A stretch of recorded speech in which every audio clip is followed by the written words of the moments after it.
नमस्ते और सदा रहे सारे बच्चे हंसते। तो लास्ट क्लास में मैंने आपको जो लेक्चर कंप्लीट किया था और जो छोड़ा था जहां पे वो यही था, जहां पे मैंने आपको वेज प्रेजेंटेशन में आर और एस कॉन्फ़िगरेशन सिखाया था। लाइक दिस ब्रोकन लाइन पे आपको एच को लाना है, कैसे लाना है ये सब मैंने बता दिया था। फिर मैंने आपको कुछ क्वेश्चन दिए थे जिसमें मैंने बताया था आपको, आज मैं वहां से स्टार्ट करूंगा। तो anyway let's start with this note. Any two structures differing in configuration of R and S at one or more respective asymmetric center will always be structure of two different optical isomers। का मतलब क्या है? जैसे अभी तो ये chiral carbon है, ये R है और ये S है, तो ये दो डिफरेंट ऑप्टिकल आइसोमर्स होंगे। क्लियर है ये? अगर मान लीजिए एक से ज्यादा भी कायरल सेंटर हो सकते हैं, तो मान लीजिए कि एक से ज्यादा कायरल सेंटर आपको पता है, ये R है, ये S है, और इसका मिरर इमेज ये S है और ये R है, तो ये दो डिफरेंट ऑप्टिकल आइसोमर्स होंगे। क्लियर है ये? अब आगे चलते हैं। If two structures have same configuration on their respective asymmetric centre, they will be respective structures of the same optical isomers. मतलब ये कि मान लीजिए ये दोनों, ये R है और ये R है, और ये, या फिर मान लीजिए ये RS है और ये भी R है और ये भी S है, तो रेस्पेक्टिव सेंटर पे क्या है, यहाँ R है, यहाँ R है, यहाँ S है, यहाँ S है, तो ये दो डिफरेंट आइसोमर्स नहीं हुए, they will be the same. HH type हो गया ये, correct? So they will be the respective structure of the same optical isomers.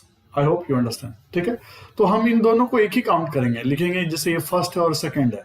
ठीक है, मिरर इमेज बना रहे हैं लेकिन हम लिखेंगे ये दोनों एक ही है। Got it? ओके, अब हम आगे चलते हैं। ठीक है, इसी पे हम थोड़ा डिटेल से बात करने जा रहे हैं। तो मैंने ये क्वेश्चन दिया था आपको कि घर से आप करके रखिएगा, ये होमवर्क दिया था मैंने आपको। अब जरा ध्यान दीजिए, ये मैंने 4 स्ट्रक्चर्स दिए हैं। इस 4 स्ट्रक्चर में आपसे पूछा गया है कि first and third are identical. तो फर्स्ट एंड थर्ड देख के मुझे तो समझ में नहीं आ रहा आइडेंटिकल है या नहीं, तो हम क्या करेंगे, आर एस कॉन्फ़िगरेशन निकालेंगे। तो आपको मैंने आर और एस कॉन्फ़िगरेशन निकालना सिखा दिया था। फिर अब आप जो है करिएगा घर पे, ये आर होगा, ये S होगा, ये R होगा, और ये वाला जो होगा आपका S होगा। अब चाहे तो कोई एक मैं आपको करके दिखा देता हूं। चलिए फोर्थ वाला करता हूं। तो फोर्थ वाला में देखिए टॉप पे हाइड्रोजन, इसको बॉटम पे लाना है, करेक्ट है? तो let me do this. H COOH and this is CH3 and this is OH। तो देखिए यहाँ पे 2 राउंड करना होगा, किधर से भी कीजिए, लेफ्ट से कीजिए, राइट से कीजिए, अप टू यू। तो मैं ऐसा करता हूँ, यहां लेता हूं इसको और इधर कर देता हूं, और यहाँ पे भी टर्न कर देता हूँ लाइक दिस। तो ये आ गया एक राउंड में, इधर H, इधर CH3, और यहाँ OH और यहाँ COH। ठीक है, फिर एक राउंड और टर्न कीजिए ताकि H बॉटम पे आ जाए, यहाँ यहाँ यहाँ यहाँ। तो मेरा ये हो गया OH, और ये हो गया CH3, और ये हो गया H, और ये हो गया COH। Done boss? अब जरा ध्यान से देखिए, अब हम नंबरिंग करते हैं। ये जो बीच में सेंटर में जो कार्बन है, इससे फर्स्ट जो एलिमेंट अटैच है उसके हिसाब से। तो देखिए सबसे पहले तो ऑक्सीजन वाला हैवी होगा तो 1 इसको कर देते हैं। फिर 2 कार्बन आ गया, इससे डिसाइड नहीं हो रहा तो कार्बन का नेक्स्ट चलते हैं, ऑक्सीजन इधर हाइड्रोजन, तो ये हो गया 2, ये हो गया 3, और ये हो गया 4th लास्ट वन। तो मैंने बताया था 1 2 3 वाया 2, तो ये रहा, इसका मतलब है एंटी क्लॉकवाइज है ये, यानी S हो गया। करेक्ट है? बाकी तो आप कर लेंगे, और अगर नहीं कर पाएंगे तो मुश्किल हो जाएगी मुझे। ठीक है, तो अब मैंने ये आपको समझा दिया और इसको ओमिट कर दे रहा हूँ। ठीक है ना, थोड़ा क्लीन लगेगा आप लोगों को, लेक्चर में तो मिल ही जाएगा ये। ठीक है, ओके, अब जरा ध्यान से देखिए। अब क्वेश्चन है यहाँ पे पूछा जा रहा है आपसे। अब यहाँ से आपका गेम शुरू होता है आर एस कॉन्फ़िगरेशन का, प्लेन ऑफ सिमेट्री से जो मैंने आपको सिखाया था। अब हम आर और एस के टर्म्स में समझेंगे और नए नए नाम देंगे। ठीक है, चलिए देखिए, first and third are identical, क्या ये सही है? तो फर्स्ट में R है और थर्ड में R है, इसका मतलब है आइडेंटिकल है, करेक्ट है। फिर लिखता है second and 4 are identical, second में S है, फोर्थ में S है, यस करेक्ट है। First is different from second and 4, first is R, second and 4 is SS, correct है ये भी। Third is mirror image of second and 4, third बीच में R है, बोलता है ये इसका मिरर इमेज होगा, बिल्कुल सही है। R का मिरर इमेज S ही होगा, करेक्ट है ना? R का मिरर इमेज S होगा, नहीं तो पता नहीं चलेगा। अगर ये R इधर है और इसका मिरर इमेज भी R ही हो गया, अब ये R वो अल्फाबेट वाला R मत समझ लेना। अब R का यहाँ पे अगर इस S की जगह R आ जाता तो फिर ये दोनों मिरर इमेज नहीं हो जाते, सेम ही आइसोमर्स हो जाते, सेम ही कंपाउंड हो जाता, करेक्ट ना। तो अब ये मैं आर नहीं लिखता, अब चूंकि एस है तो इसका मतलब है कि ये बिल्कुल अल्फाबेट की तरह आर वाला सीन है, आर का उल्टा इधर पड़ रहा है, ठीक है, एच वाला सीन नहीं है। क्लियर है। तो यानी कि third is the mirror image of second and fourth, ये भी बात सही हो गई। इससे हमने क्या क्या कंक्लूजन निकाला ये इंपॉर्टेंट है। मतलब आपको समझ में आया कि आइडेंटिकल किसको बोलते हैं। अगर कॉन्फ़िगरेशन आर आर है या एस एस है तो हम बोलेंगे आइडेंटिकल है। और अगर मान लीजिए आर है और इधर एस है तो बोलेंगे दो अलग अलग कंपाउंड है ये, ठीक है, या दो अलग अलग आइसोमर है। और अगर मान लीजिए कि ये अगर आर का एस आ रहा है तो हम बोलेंगे दो अलग अलग तो है ही, साथ में मिरर इमेज भी है। क्लियर है। ये इनसे हमने कंक्लूड किया। आगे चलते हैं।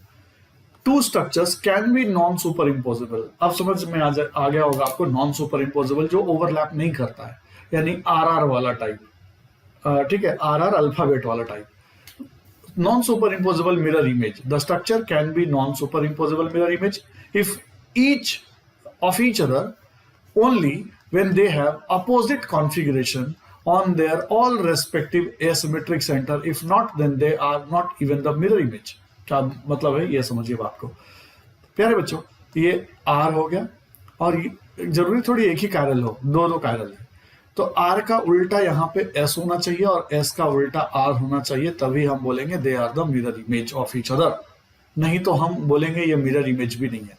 अब क्या क्या पॉसिबिलिटीज है, इसके अलावा क्या पॉसिबिलिटीज है, इसके अलावा पॉसिबिलिटीज है कि ये आर हो और इस तरफ हो, इस तरफ भी आर हो जाए और ये एस है और इस तरफ भी एस हो जाए, ऐसा पॉसिबिलिटीज है।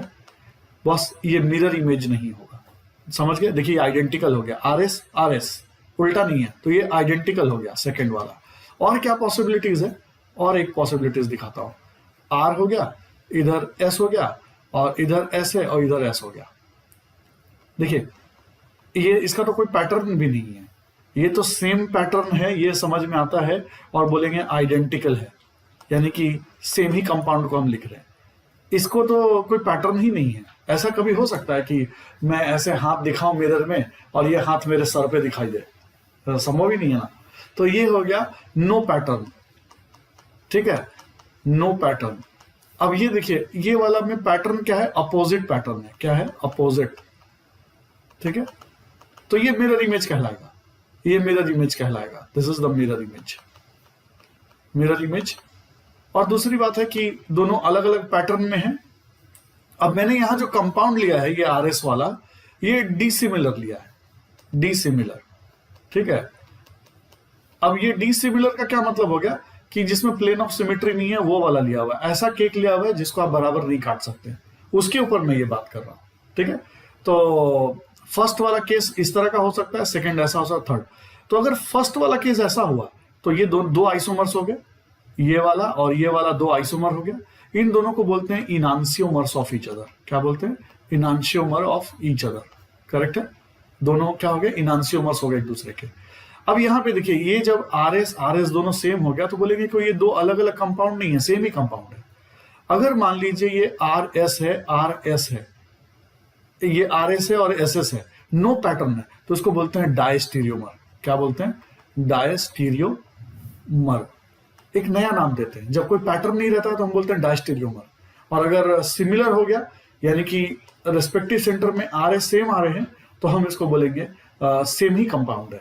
और अगर अपोजिट आ रहे हैं तो बोलेंगे इनांशियोमर। अब मैं किस तरह का कंपाउंड लिया हूं वो एक एग्जांपल दे देता हूं। जैसे मान लीजिए ये OH लिया तो ये ले लिया मैंने Cl और यहाँ H CH3 ले लिया। देखिए इसमें प्लेन ऑफ सिमेट्री नहीं है, नहीं है ना, ये देखिए ये प्लेन ऑफ सिमेट्री नहीं है, तो मैं इसके लिए बात कर रहा हूं। लेकिन अगर मान लीजिए कि कंपाउंड में प्लेन ऑफ सिमेट्री होता, कंपाउंड कुछ ऐसा होता OH, ठीक है, और ऊपर में CH3 और इधर H, देखिए इसमें प्लेन ऑफ सिमेट्री है, प्लेन ऑफ सिमेट्री है, तो उसके लिए ये पैटर्न नहीं है, उसके लिए ये अलग से मैं डिस्कस करूंगा। अभी फिलहाल मैं डी सिमेट्रिक कंपाउंड की बात कर रहा था और उसके रेस्पेक्टिव सेंटर्स में किस किस तरह से पैटर्न चेंज हो सकते हैं ये मैंने दिखाया। ये वाला हम अलग से डिस्कस करेंगे, ठीक है। तो इसको थोड़ा बात के लिए रख लेते हैं। हालांकि सब कुछ बात के लिए था लेकिन मैंने थोड़ा सा आपको इंट्रोडक्शन के तौर पे समझा दिया ताकि आपको इजी रहे आगे समझने में, ठीक है। जब बात समझ में आ गई बस, अब हम चलते हैं आगे।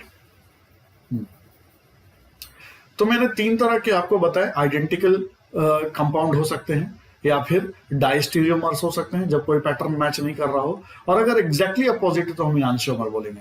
ये डबल कायरल वाला बताया। सिंगल कायरल में तो मैंने आपको बताया अगर कायरल है और सिंगल कार्बन का कायरल है तो वो पक्का उसका मिरर इमेज होगा, ऑप्टिकली एक्टिव होगा, और हम उसको बोलेंगे इनांशियोमर्स ऑफ ईच अदर, सिंगल वाला को। ठीक है, अब यहां पे देखिए मिरर इमेज हो गया, अपोजिट हो गया, डिसिमिलर तो है ही, कंपाउंड डिसिमेट्रिक होगा, तो ये ऑप्टिकली एक्टिव भी होगा। क्या होगा ये? Optically active. ठीक है, और ये जो नो पैटर्न वाला दिख रहा है ये भी एक्टिव होगा। ठीक है, अब इसके बारे में हम थोड़ा सा डिटेल से बाद में बात करेंगे। ठीक है, इसके बारे में थोड़ा डिटेल से बाद में बात करेंगे। अब आगे चलते हैं वन बाय वन।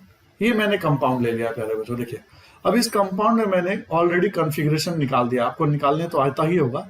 तो अब मैं जरा क्वेश्चन पूछ रहा हूं कि क्या फर्स्ट एंड सेकंड, अच्छा नॉन सुपरइम्पोजेबल मान लीजिए कि ये है RS है, SR है, तो ये इसके ऊपर बैठेगा नहीं, तो इसको हम बोलते हैं नॉन सुपर इम्पोजेबल ऑल्सो, यानी कि ओवरलैप नहीं करता है। नाइंशोमर्स कभी भी ओवरलैप नहीं करते, नॉन सुपर इम्पोजेबल होता है। करेक्ट।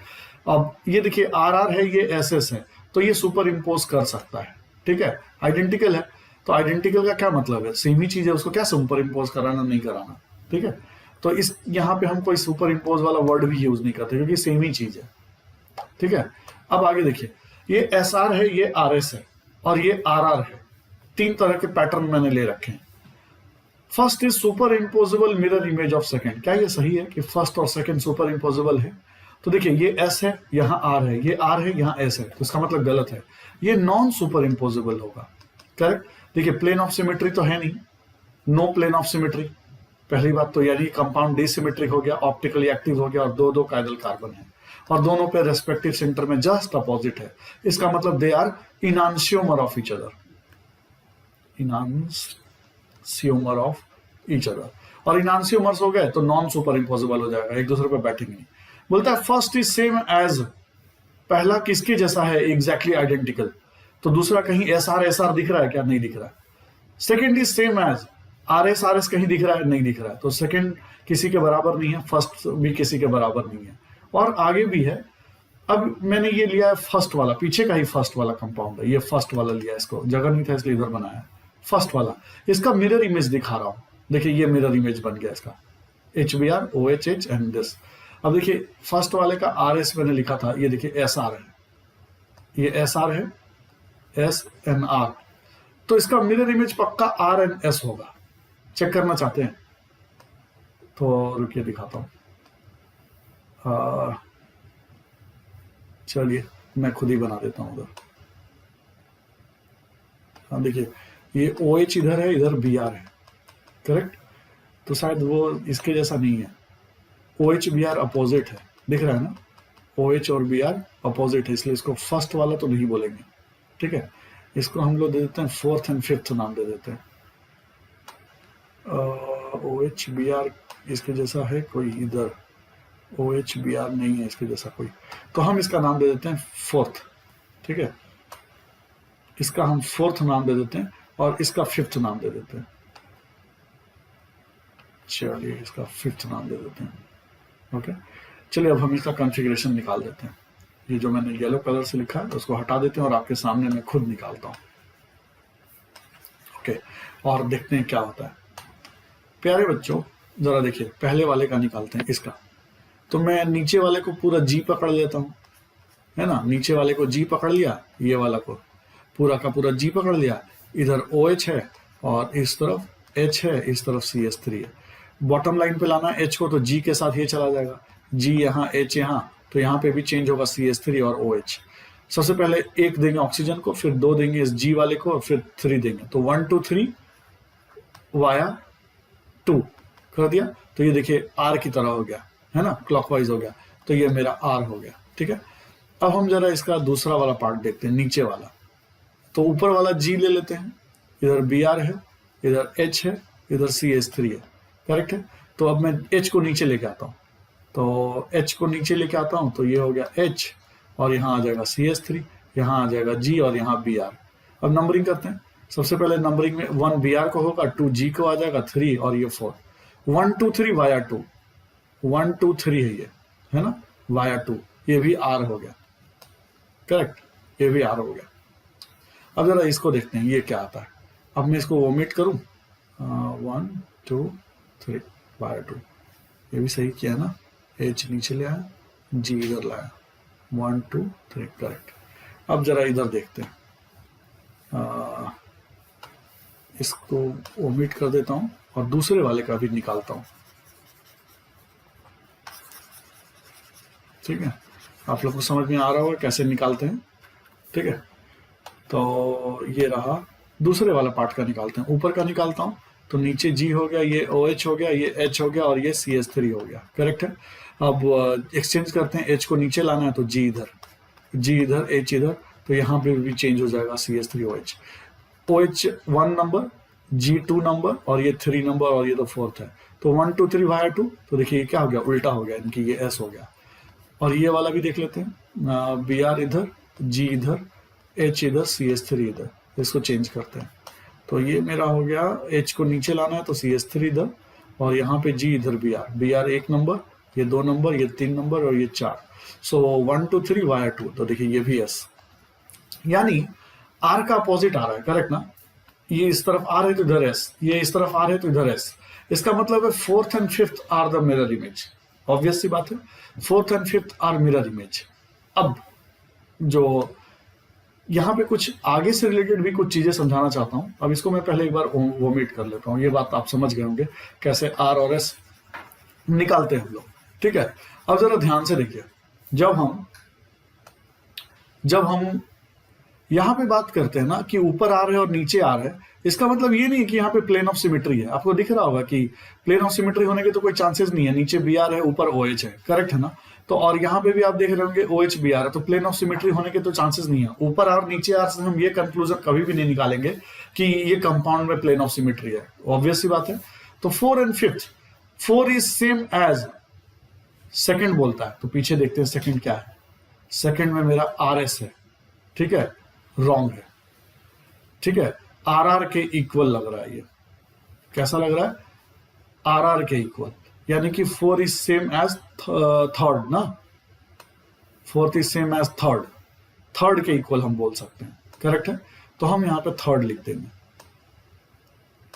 यहाँ पे हम थर्ड लिख देंगे, ठीक है, क्योंकि ये RR आप लोग भी एक बार चेक कर लीजिएगा घर पे, ये RR आ रहा है तो RR के इक्वल कर दिया, 4 is same as third, clear हो गया। अब ये दोनों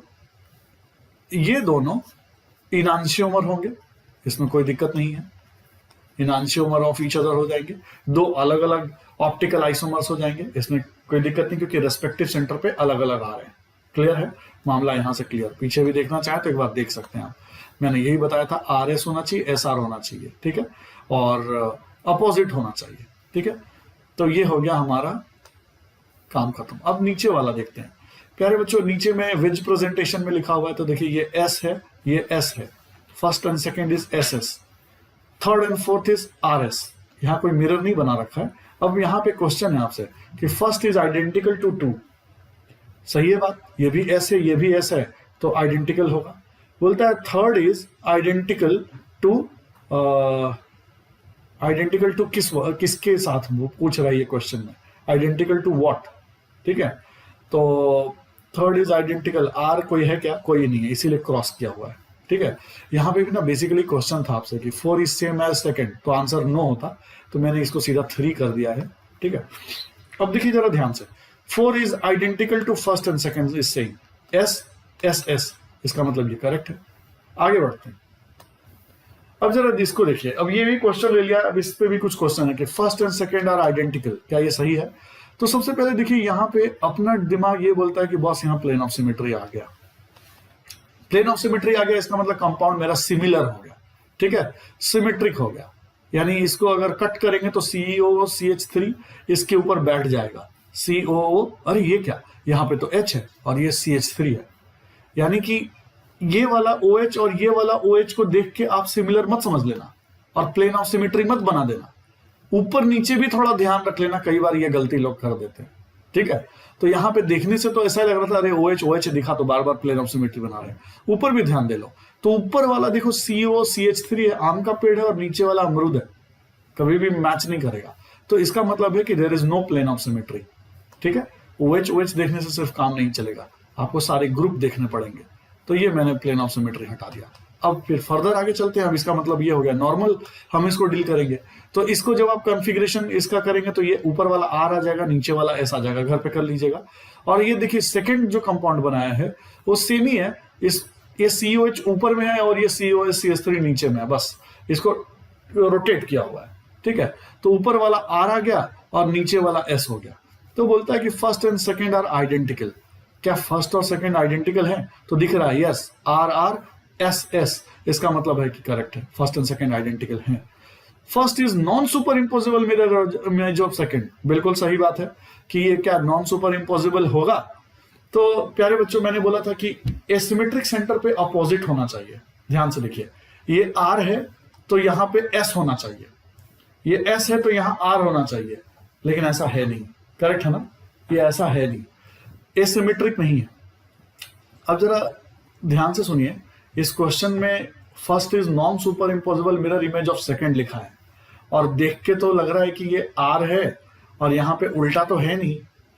करेक्ट ना, अगर उल्टा रहता तो हम नॉन सुपर इम्पोजिबल बोलते हैं। पीछे एक बार दिखाता हूं आपको, जहां अभी मैंने पढ़ाया था। ठीक है, ये नॉन सुपर इम्पोजिबल लिखा था मैंने। देखिए, अगर R है, ये S है तो नॉन सुपर इम्पोजिबल, ये S है, ये R है तो नॉन सुपर इम्पोजिबल। और मैंने कैसा लिया था एग्जाम्पल? देखिए, ऐसा लिया था OH Br H H CH3 CH3, dissimilar लिया था। करेक्ट ना, डिसिमिलर लिया था कि इसमें कोई प्लेन ऑफ सिमेट्री नहीं है, ऊपर वाला नीचे वाले से कोई मैच नहीं करेगा, तो इसके हिसाब से अपोजिट वाले जो होते हैं नॉन सुपर इम्पोजिबल होते हैं। ठीक है, तो अब जरा देखते हैं इस केस में। यहां पे देखिए, यहां पे क्या दिख रहा है आपको? यहां पे दिख रहा है आपको ये R है, ये R है, सेम है, ये S है, ये S है, ये दोनों सेम है। और यहां OH OH तो दिख रहा है आपको, लेकिन ऊपर वाला अलग है, CO CH3, यानी कि आप डिसिमेट्रिक कंपाउंड इसको बोलेंगे कि this is a dissymmetric compound. Clear है ना? तो अब प्यारे बच्चों, इसको हम जब जान गए कि ये डिसिमेट्रिक है और रेस्पेक्टिव सेंटर में अपोजिट नहीं है, अगर अपोजिट रहता तो नॉन सुपर इम्पोजिबल बोलते, लेकिन अपोजिट नहीं है तो क्या बोलेंगे? इसको नॉन सुपर इम्पोजिबल बोलेंगे या सुपर इम्पोजिबल बोलेंगे? आपको जरा सोचना है इस बात पे।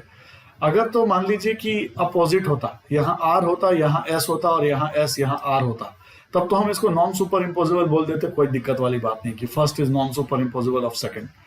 लेकिन अब आपको सोचना है कि जब ये सेम आ गया RS RS, तो क्या ये नॉन सुपर इम्पोजिबल होगा या सुपर इम्पोजिबल होगा? इस बात पे सोचना है आपको। मैंने आपको हिंट दे दिया है, ठीक है, कि ये दोनों ही एक तरह से सेम हो गए। करेक्ट ना, ये तरह से सेम हो गई, ये R और देखिए सब कुछ सेम ही है, CO CH3। तो मैंने आपको सुपर इम्पोजिबल और नॉन सुपर इम्पोजिबल समझाया है कि इसको उठा के ऊपर रखना है, फ्लिप नहीं करना है। ये है तो इसको उठा करके ऐसे फ्लिप नहीं करना, इसको उठा के ऐसे रखना है। अगर रखने के बाद रोटेट कीजिए, रोटेट करने से भी अगर थंब मैच कर जाता है तो हम बोलेंगे कि सुपर इम्पोजिबल है। तो देखिए, इसको उठा के ऊपर रखिए तो H के ऊपर H आ जाएगा, इस H के ऊपर H आ जाएगा, OH के ऊपर H आ जाएगा, OH के ऊपर OH आ जाएगा, लेकिन COH के ऊपर CO CH3 आ जाएगा और CO CH3 के ऊपर ये आ जाएगा। तो रोटेट कीजिए तो ये वाला पार्ट को घुमा के यहां लाइए और इस पार्ट को यहां लेके आइए, तो क्या मैच करेगा? अब ये ऊपर आप सोचिएगा कि क्या करना है इसको। ठीक है, ये आपको होमवर्क दे दिया, मैंने आपको हिंट दे दिया, इसको सोचिएगा। आगे समझिए, नेक्स्ट चलते हैं। नंबर ऑफ ऑप्टिकल आइसोमर्स निकालने का मैं इसको थोड़ा बाद में करूंगा deal, number of optical isomers को निकालने का। पहले हम थोड़ा और आगे समझ लेते हैं। ठीक है, इस टॉपिक को थोड़ा बाद में डील करेंगे। आगे समझते हैं, analysis of optical isomers in individual compounds containing asymmetric centre. ठीक है, तो देखिए, अगर मान लीजिए कि हमारे पास एक कायरल कार्बन है, there is only one chiral carbon. तो जनरली क्या होता है, अगर डिसिमेट्रिक कंपाउंड है, यानी ऐसा केक जो बराबर नहीं कटता हो, ठीक है, डिसिमेट्रिक कंपाउंड है, तो फॉर्मूला लगा देते हैं 2:n, और n is the number of chiral carbon. ठीक है, तो यहाँ पे C*1 दिया तो 2:1 किया तो 2, तो 2 ऑप्टिकल आइसोमर्स बनेगा। तो आप देखते भी हैं, ये सिंगल कायरल कार्बन का 2 ऑप्टिकल आइसोमर्स बनता है। It is something like this, है ना, याद होगा आपको, COH OH और ये हो गया आपका H और CH3, और ये हो गया आपका इधर COH, OH, H and CH3, जिसको हम इनांशियोमर भी बोलते हैं। करेक्ट है? तो ये सिंगल कार्बन के लिए तो हो गया।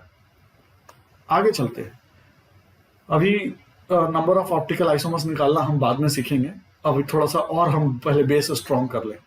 प्यारे बच्चों, अब ये वही कंपाउंड था जिसको दिखाया मैंने कि कैसे इसको इनांशियोमर बोलते हैं। करेक्ट है ना? तो अगर ये R कॉन्फ़िगरेशन है तो पक्का ये S होगा। चलिए एक बार देख लेते हैं निकाल के। H को मैं नीचे कर देता हूँ, CH3 यहां कर देता हूँ, OH यहां कर देता हूँ और COH यहां कर देता हूँ। 1 ये हो जाएगा, ये 2 हो जाएगा, ये 3, ये 4। तो 1 2 3 वाया 2, यानी कि ये R हो गया। इसका चेक कर लेते हैं। ये H को यहां कर देता हूँ, CH3 यहां कर देता हूँ, और नहीं, ये H CH3 के साथ यहां जाएगा, और यहाँ पे COH जाएगा, और यहाँ पे OH जाएगा। तो 1 2 3 4, सो ये हो गया आपका S। करेक्ट ना? बोला था ना, R है तो S आएगा, रेस्पेक्टिव सेंटर में अपोजिट आएगा। तो they were the enantiomer of each other, ये मैं शुरू से आपको बताते आ रहा हूं। And they are the two different isomers, optically active होंगे और ये नॉन सुपर इम्पोजेबल होंगे। तो इन सबको अब इकट्ठा किया जा रहा है। देखिए ध्यान से, इन सबको बोलते हैं, ये कंपाउंड डिसिमेट्रिक हो गया क्योंकि बराबर हम काट नहीं सकते, डिसिमेट्रिक हो गया। Both non super imposable mirror image of each other, कोई एक दूसरे पे बैठेगा नहीं, ठीक है, क्योंकि सारे अलग अलग ग्रुप हैं। ठीक है, तो अब इसमें ऐसा नहीं है कि इसको यहां लाए और रोटेट करने लग जाइए। ठीक है, both two different optical isomers, ये दोनों जो है डिफरेंट ऑप्टिकल आइसोमर्स हैं, बोथ ऑप्टिकली एक्टिव हैं, दोनों एक्टिव होंगे क्योंकि अगर ये जिंदा है तो लड़ाई होगी। बोथ इनांशियोमर्स ऑफ ईच अदर, एक नया नाम दिया इसको कि इन दोनों को, इस तरह के भाइयों को हम इनांशियोमर बोलते हैं। क्या बोलते हैं? इनांशियोमर बोलते हैं। अब मान लीजिए कि इस S को ऊपर रखते हैं इसके, तो OH H के साथ मैच करेगा। अब घुमाते जाइए OH को, एक बार यहां आएगा, एक बार यहां आएगा। तो जब OH यहां आएगा तो COH कहां आएगा? देखिए यहां, यहां COH नीचे आ जाएगा, ऊपर नहीं रहेगा। तो इसका मतलब अगर रोटेशन भी करेंगे तो मैच नहीं करेगा। ठीक है, आगे चलिए। इनांशियोमर ऑफ ईच अदर, इनांशियोमर्स। अब इनांशियोमर्स को डिफाइन करने जा रहे हैं। किसको बोलते हैं enantiomer? Only those two optical isomers can be enantiomers of each other which are non super impossible mirror image, जो एक दूसरे पे बैठ नहीं सकते हैं, ओवरलैप नहीं कर सकते। इनांशियोमर्स ऑलवेज डिसिमेट्रिक, कंपाउंड डिसिमेट्रिक होना चाहिए, और डिसिमेट्रिक का मतलब हो गया ऑप्टिकली एक्टिव होना चाहिए। ठीक है, enantiomers always be optically active. ये सब इंटर रिलेटेड है।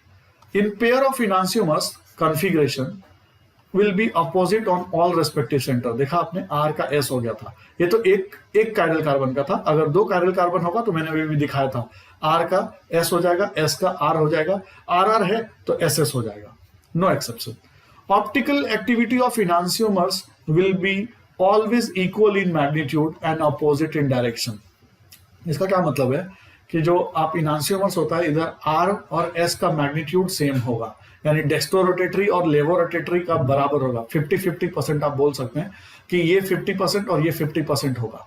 ठीक है, तो that means if one enantiomers is dextro rotatory, the other will be certainly laevo rotatory. ठीक है, अब बोलता है देखिए magnitude and opposite in direction दोनों बराबर होगा, विल बी इक्वल। देखिए मैग्नीट्यूड इक्वल होने का क्या मतलब होता है कि अगर ये 50% है तो ये 50% होगा।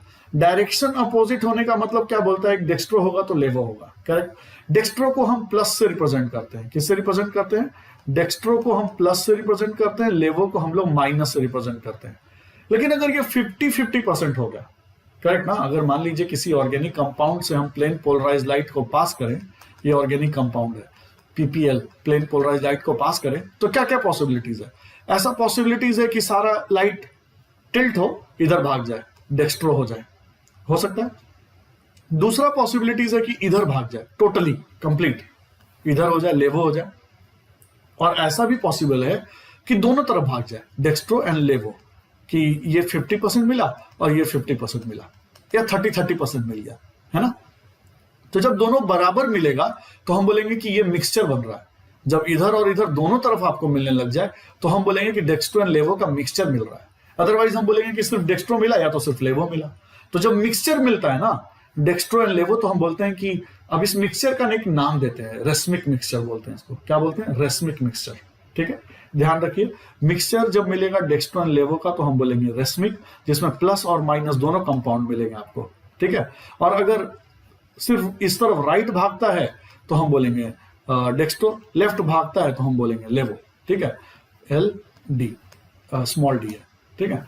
अब आगे चलते हैं, which one will be dextro and which one will be levo can't be judged by structure or configuration। अब आप ना R और S देख करके नहीं बता सकते कि R अगर ये ऐसे क्लॉकवाइज मूव कर रहा है तो ये डेक्स्ट्रो होगा, एंटी क्लॉक होगा तो लेवो होगा, ये हम जज नहीं कर सकते। वी कैन नॉट जज विद दिस, जस्ट स्ट्रक्चर देख के हम बता देंगे आर है इसका मतलब डेक्स्ट्रो होगा, एल है तो लेवो होगा, ये कुछ भी हो सकता है, ये एक्सपेरिमेंटल है। इसके लिए आपको पोलारीमीटर यूज करना पड़ेगा। Only way use to use polarimeter experiment. R और एस देख करके आप नहीं बता सकते कि लाइट किधर जा रही है किधर नहीं जा रही है, ठीक है। तो ये हमने बस अपने समझने के लिए किया। देखिए ये कंपाउंड है, इस कंपाउंड को आपने बोला कि ये प्लस भी हो सकता है, ये माइनस भी हो सकता है, करेक्ट ना। ये डेक्स्ट्रो भी हो सकता है, लेवो भी हो सकता है। आर और एस तो फिक्स है, ये मेथड मैंने बता दिया कि ये क्या होना चाहिए।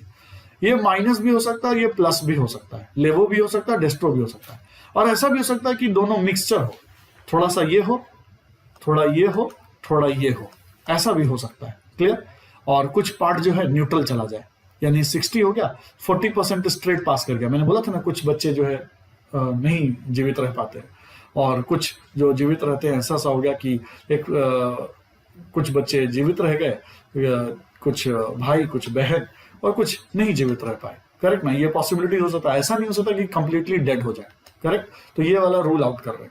तो यहाँ पे क्या हो गया, 30% कर दिया, 50-50 भी कर सकते हैं। हो सकता है कि भैया कोई डेथ नहीं हुआ, आधे भाई बहन हो, 30-30 भी हो सकते हैं। तो हम इस तरह से बोलते हैं कि ये रेसमिक मिक्सचर हो गया। प्लस अगर सिर्फ प्लस हुए तो बोलेंगे भाई हुआ, माइनस हुआ तो बोलेंगे बहन हुआ। इस हिसाब से हम इस तरह से बात करते हैं डेक्स्ट्रो, लेवो एंड रेसमिक मिक्सचर को। बात समझ में आ गई होगी आपको।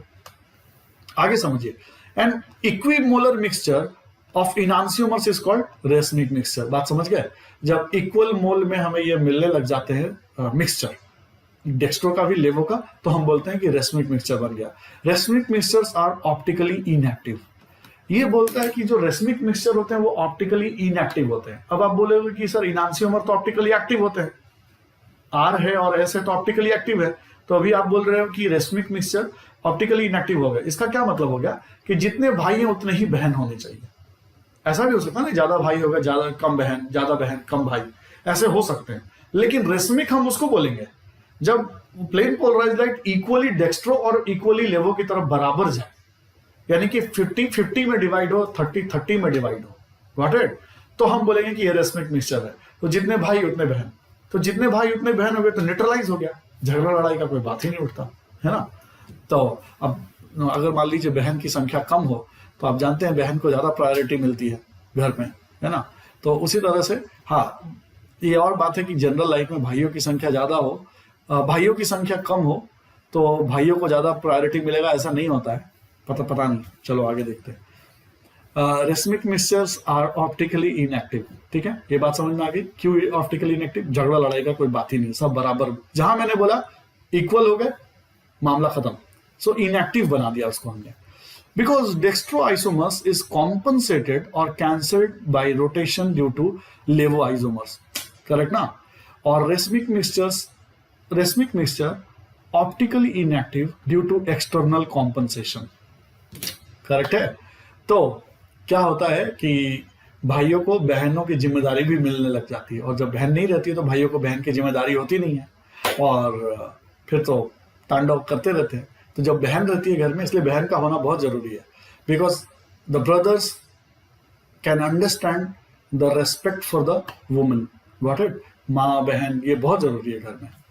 तो इसीलिए ये ऑप्टिकली इनएक्टिव हो जाते हैं, न्यूट्रल हो जाते हैं, भैया ज्यादा तांडव नहीं करना, समझ गए। चलिए आगे। Racemic mixtures denoted by plus minus दोनों ही लिख सकते हैं, और डी एन एल दोनों से लिख सकते हैं। प्लस लैक्टिक एसिड लिखा हुआ यानी ओनली डेक्स्ट्रो की बात हो रही है, माइनस का मतलब हो गया कि ओनली लेवो की बात हो रही है। अगर प्लस माइनस दोनों रहे तो हमने बताया कि उसको हम रेसमिक मिक्सचर बोलते हैं, ठीक है। ऑल इनांसियोमर्स, जितने भी इनांसियोमर्स हैं, फिजिकल प्रॉपर्टीज उनके सेम होते हैं एक्सेप्ट डायरेक्शन, ठीक है। All other optical activities of their optical activity. अब जैसे मैंने आपको बताया इनांसियोमर्स के लिए जरूरी है ये आर है तो इधर एस होना चाहिए, तो डायरेक्शन उल्टा हो गया। सारे फिजिकल प्रॉपर्टी सेम मिलेंगे, boiling point, melting point, refractive index सब मिलेंगे बराबर। ओनली थिंग इज कि आपको क्या चेंज मिलेगा, उनके डायरेक्शन अलग मिलेंगे, बाकी सब सेम मिलेंगे फिजिकल प्रॉपर्टीज में। आइए देख लेते हैं। Plus lactic acid, minus lactic acid, melting point same है, बॉइलिंग पॉइंट सेम है, सॉल्युबिलिटी सेम है, रिफ्रैक्टिव इंडेक्स सेम है, सब जीन सेम ही है ना भाई। भाई में भी पापा मम्मी का जीन है, बहन में भी पापा मम्मी का जीन है। तुम में जितना गुस्सा है उतना बहन में कम होगा, ऐसा नहीं है।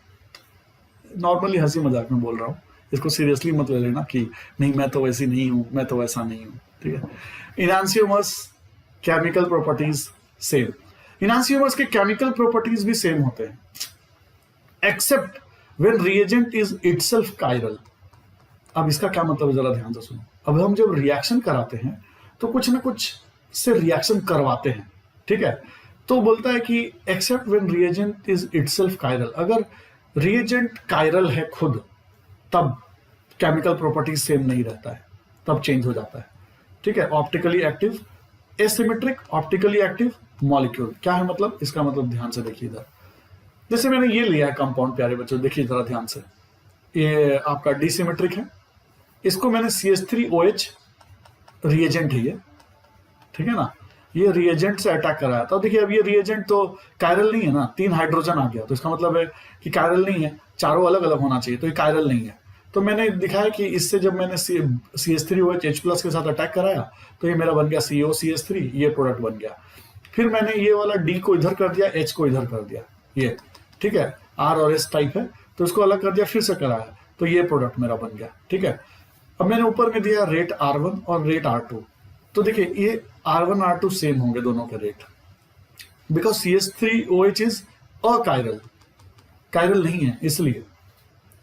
अब RCOH का CH3H से H+ के अटैक कराएंगे तो एस्टर बनता है, ये अलग से दिखा दिया मैंने कि हाउ दिस फॉर्म। आगे देखिए, अब मैं लेने जा रहा हूं जो रिएजेंट है उसको कायरल का है, ये ले रहा हूं रिएजेंट, देखिए जरा ध्यान से। ये जो दिख रहा है ना आपको, जिसको मैंने डायरेक्ट रिएक्शन करवा दिया, देखिए ध्यान से ऊपर, यहाँ पे क्या है, COH है, H है, D है, CH3 है, इसके साथ मैं इसका रिएक्शन करवाने जा रहा हूं, ये वाला, ये रिएजेंट है आपका, इस बार ये रिएजेंट है विथ H+, तो इसको मैं थोड़ा ढंग से लिख देता हूं, करेक्ट ना, ये हटा देता हूं, H+ के साथ मैंने इसका रिएक्शन करवा दिया, ठीक है, और ये रिएजेंट है, इसको ठीक से लिख देता हूं, ये रिएजेंट हो गया, ये ऐसे ऑब्लिक कर दिया, और प्रोडक्ट आपका यहां से मिल रहा है, यहां से प्रोडक्ट मिल रहा है, ठीक है, ये प्रोडक्ट मिल रहा है और यहाँ पे ये प्रोडक्ट मिल रहा है। तो प्यारे बच्चों ये देखिए, ये रिएजेंट जो मैंने लिया, देखिए सब अलग अलग ग्रुप है ना, तो इसका मतलब है ये कायरल हो गया। अब इसको जब आप रिएक्शन करवाएंगे तो बेसिकली रिएक्शन कैसे करता है, वहां पे जो COH था ना, ये देखिए, ये जो COH है यहाँ से वाटर निकाल देता है, ये वाला OH, और इसका H पकड़ के, ये वाला का H पकड़ के वाटर निकाल देता है, और ये O अटैच हो जाता है, तो देखिए COO और वो पीछे का PHHD अटैच हो गया, ठीक है। ये रिएक्शन बाद में करेंगे हम लोग, लेकिन अभी जस्ट समझा रहा हूँ, ये रिएक्शन हो गया, ये रिएक्शन हो गया। अब अगर ये R1 है और अगर ये R2 है तो this will never be equal, R1 R2 के इक्वल नहीं होगा, क्यों, क्योंकि हमारा जो रिएजेंट है वो खुद कायरल है। क्लियर हो गया। तो अगर अब अगला केस देखिए, अगर कायरल कार्बन एक है तो हम बोलेंगे 2 ऑप्टिकल आइसोमर्स होगा, क्लियर है, R और S। इनांसियोमर्स होंगे ईच अदर के, 1 इनांसियोमर्स पेयर होगा या 1 रेसमिक मिक्सचर बोलेंगे। क्या हो सकता है कि अगर मान लीजिए R है और वो S बन गया, तो क्या हम बोल सकते हैं कि लाइट जो है या तो R की तरफ मूव करेगा या तो S की तरफ मूव करेगा, या तो आधा R की तरफ आधा S की तरफ, ठीक है। तो अगर हाफ हाफ चला गया, कंप्लीटली हाफ हाफ, 50% इधर 50% या 30% इधर 30%, तो वो RS कॉन्फ़िगरेशन आपका रेसमिक मिक्सचर बन जाएगा।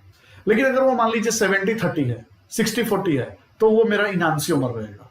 क्लियर है। आगे देखिए, C स्टार इक्वल टू 2, अगर 2 कायरल कार्बन लिया और D सिमिलर लिया, तो देखिए ये D सिमिलर है, यहां कोई प्लेन ऑफ सिमेट्री नहीं है, ठीक है। तो ऑप्टिकल आइसोमर्स जब D सिमिलर होता है तो 2n लगा देते हैं, 2 स्क्वायर कर दिया तो 4 बनेगा। कैसे 4 बनेगा जरा ध्यान से देखिए। इसको पहले मैं जरा फीसर प्रोजेक्शन में लिखता हूं, तो ये इस तरह से लिख दिया फीसर प्रोजेक्शन में, OH लिख दिया, ये वाला Cl लिख दिया, OH के साथ CH3 है, ऊपर लगा दिया, ये CH3 ऊपर लगा दिया। तो अब देखिए OH और Cl में ही सिर्फ यहाँ पे डिफरेंस है। देखिए प्लेन ऑफ सिमेट्री भी नहीं है, तो डिसिमेट्रिक कंपाउंड हो गया। इसका मिरर इमेज बना देते हैं, OH के सामने OH, Cl के सामने Cl, ये बन गया आपका इसका मिरर इमेज। करेक्ट। तो प्यारे बच्चों, अब इसका R और S कॉन्फ़िगरेशन निकालना है। ये तो समझ में आ ही गया कि इसमें प्लेन ऑफ सिमेट्री नहीं है। प्लेन ऑफ सिमेट्री नहीं है तो RS कॉन्फ़िगरेशन इसके जस्ट अपोजिट उल्टा निकलेगा। चलिए, अगर आपको परेशानी है तो मैं निकाल देता हूँ इसका, ठीक है। हालांकि मैंने निकाल रखा है तो सोच रहा हूँ डायरेक्ट यूज करूँ। कहाँ है? चलिए मैं निकाल देता हूँ, इसके पहले इतना झंझट करने से अच्छा है। तो मैं H को G से कर लेता हूँ, H यहाँ, G यहाँ, OH यहाँ, CH3 यहाँ। करेक्ट। सो 1 2 3, 1 2 3 ये हो गया, यानी कि ये क्या हो गया? S configuration. अब नीचे वाले को कर लेता हूँ, तो H को नीचे ले आया, CH3 को यहाँ ले आया, और यहाँ पे G आ गया और यहाँ Cl आ गया। तो 1 2 3 ये हो गया आपका R। करेक्ट। अब देखिए जरा, इसका उल्टा ही आएगा, देखिएगा ये पक्का R और ये S आ जाएगा। तो जरा देख लेते हैं। ये हो गया मेरा, H यहाँ कर देता हूँ और G यहाँ कर देता हूँ, CH3 यहाँ कर देता हूँ और OH यहाँ कर देता हूँ। तो 1 2 3 4 ये G है, हाँ। तो 1 2 3 वाया 2, यानी देखिए ये क्या हो गया? R आ गया। अब नीचे वाला देख लीजिए, H को यहाँ CH3 से रिप्लेस कर देता हूँ और Cl को यहाँ कर देता हूँ और G को यहाँ कर देता हूँ। 1 2 हो जाएगा G, क्योंकि हेवी है ज़्यादा CH3 से, और ये हो गया 3, ये 4। तो 1 2 3, तो देखिए ये क्या हो गया? ये S की तरफ जा रहा है, आ गया S। क्लियर है ना? तो अगर ऐसा कॉन्फ़िगरेशन हो गया तो बोलेंगे non super imposable mirror image, ये एक दूसरे पे नहीं बैठेगा। डिसिमेट्रिक दिख ही रहा है, प्लेन ऑफ सिमेट्री, 1 और 2 are enantiomers of each other. मामला सेटल। आगे चलते हैं, ठीक है। अब देखिए मैंने यहाँ पे 2 लिया है, 3rd और 4th। अब इसके लिए भी RS कॉन्फ़िगरेशन निकालेंगे, तब बात समझ में आएगी कि ये आप कर लीजिएगा घर पे। अब ये आपके लिए होमवर्क दे रहा हूँ, ठीक है। Non super imposable mirror image because dissymmetric compound है। देखिए यहाँ पे कोई भी प्लेन ऑफ सिमेट्री नहीं है, ठीक है।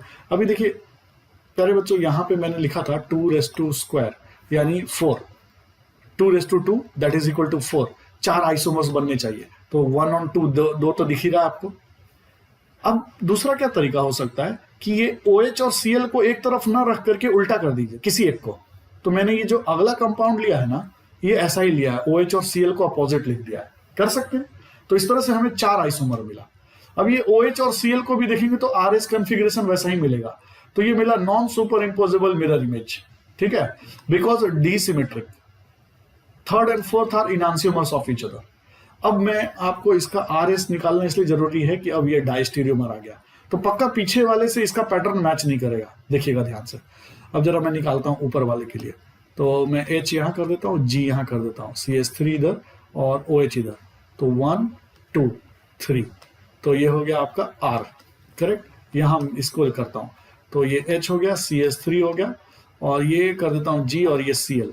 1 2 और ये 3, तो 1 2 3, ये देखिए ये भी R हो गया।